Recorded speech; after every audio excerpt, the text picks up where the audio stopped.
Hello दोस्तों, अनमोल academy में आपका स्वागत है। दोस्तों, भारतीय राष्ट्रीय कांग्रेस का पार्ट वन वीडियो अपलोड कर दिया गया है और मैं आपसे सलाह दूंगा कि पार्ट वन देखने के बाद ही वीडियो पार्ट टू देखें, ताकि आपकी समझ और पकड़ अच्छे से मजबूत हो जाए। आइए दोस्तों, राष्ट्रीय कांग्रेस जो कांग्रेस की स्थापना पर लोगों के जो मत एवं विचार था उसका बारे में थोड़ा सा जान लेते हैं। ये वीडियो पार्ट टू के माध्यम से आपके बीच में प्रोवाइड कराया जा रहा है। दोस्तों, विलियम बेडसबर्ग ये वही विलियम बेडसबर्ग व्यक्ति हैं जिन्होंने एलन एक्टोबियम ह्यूम के बारे में जीवनी लिखी है।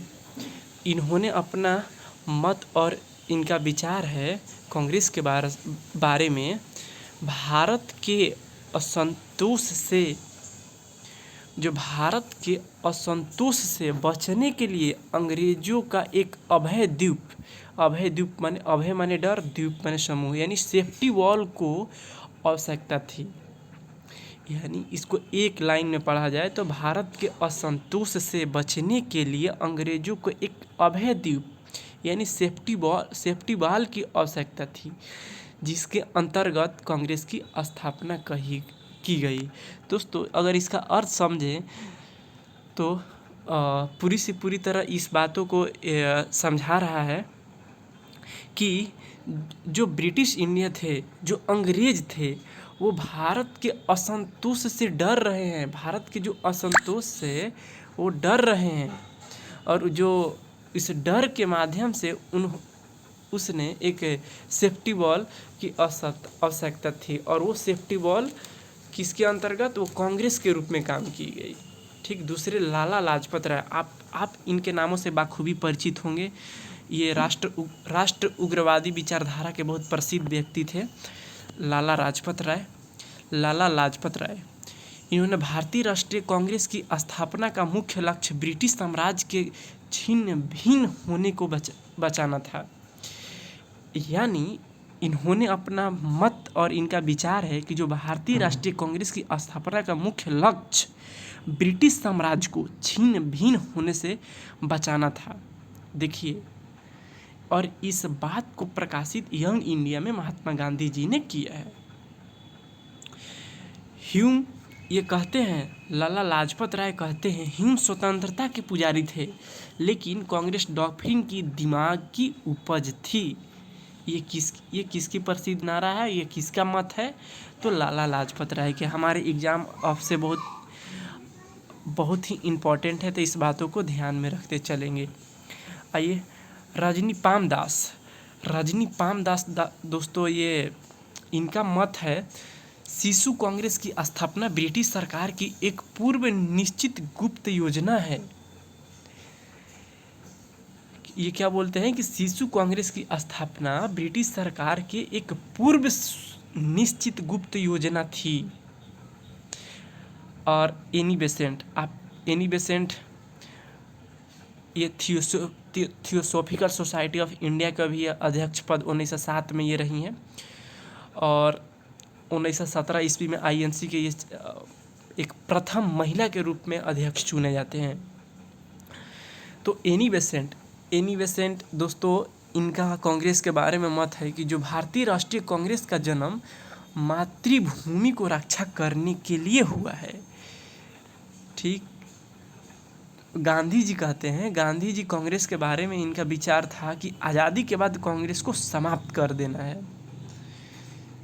सही भी कहते थे, इनका विचार सही भी था, इसलिए कि जो भी भारतीय राष्ट्रीय कांग्रेस में व्यक्ति थे वो कहीं ना कहीं एक बड़े समाज के समुदाय वर्ग उसका प्रतिनिधित्व करते थे।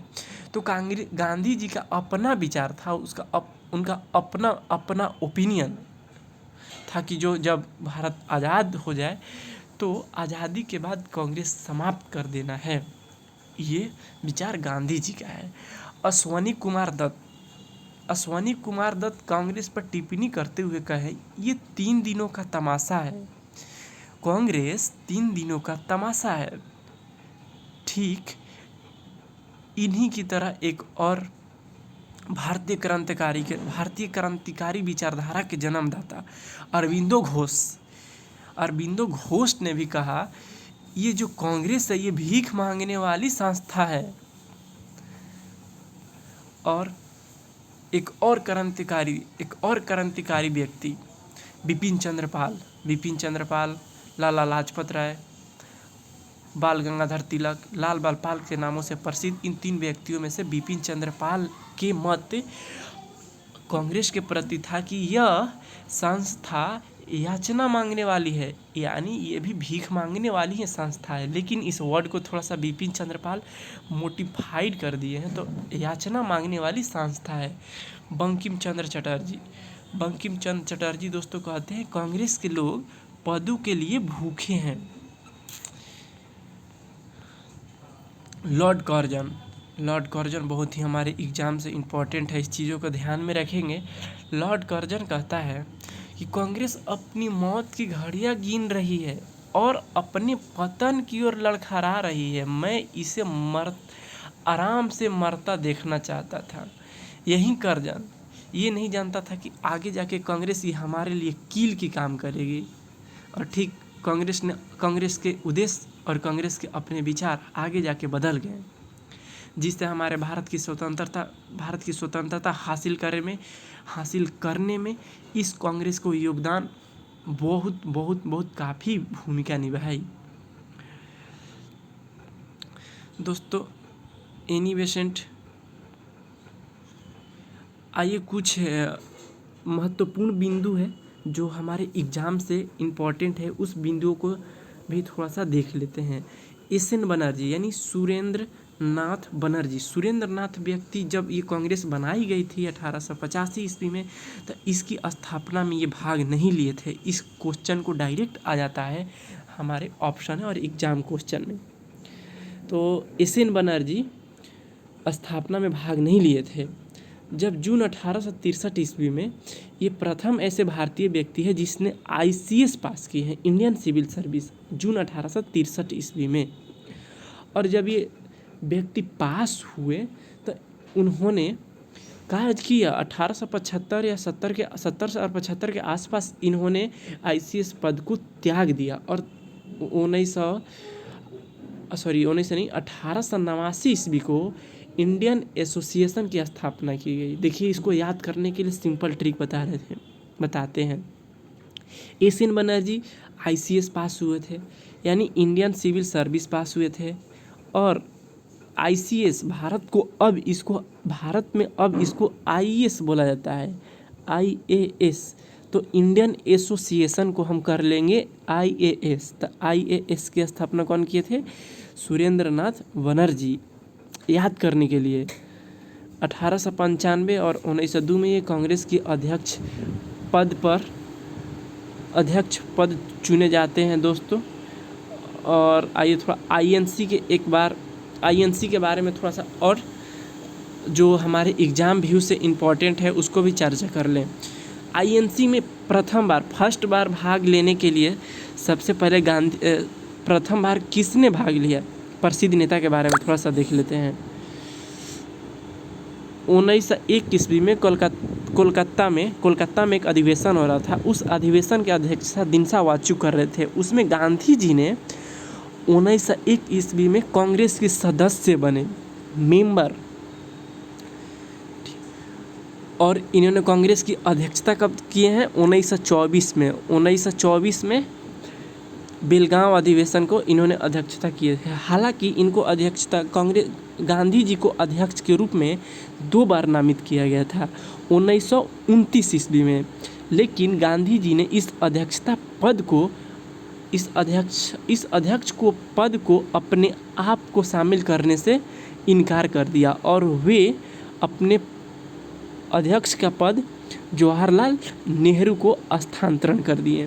तो इस बातों को भी आप अपने ध्यान में रखेंगे। 1912 में बांकीपुर, बिहार में पटना में पड़ता है दोस्तों बांकीपुर। ये बांकीपुर जेल में राजेंद्र प्रसाद भर्ती हुए थे 1942 के आसपास। जो भारत छोड़ो स्वतंत्रता आंदोलन चल रहे थे उस समय, तो वहीं बांकीपुर पटना, ये जब यहाँ पे मीटिंग हो रहा था, आर.सी. माधोकर इसकी अध्यक्षता कर रहे थे। यहाँ पर जवाहरलाल नेहरू ने फर्स्ट बार बांकीपुर आए और वहाँ की कांग्रेस की सदस्यता को ग्रहण किया। फिर 1913 में कराची में एक अधिवेशन हो रहा था और उस अधिवेशन में नवाब सैयद मोहम्मद बहादुर प्रथम बार कांग्रेस की सदस्यता हासिल की। स्वतंत्रता के समय जो अध्यक्ष थे कांग्रेस के, जेपी कृपलानी को चुना गया था दोस्तों।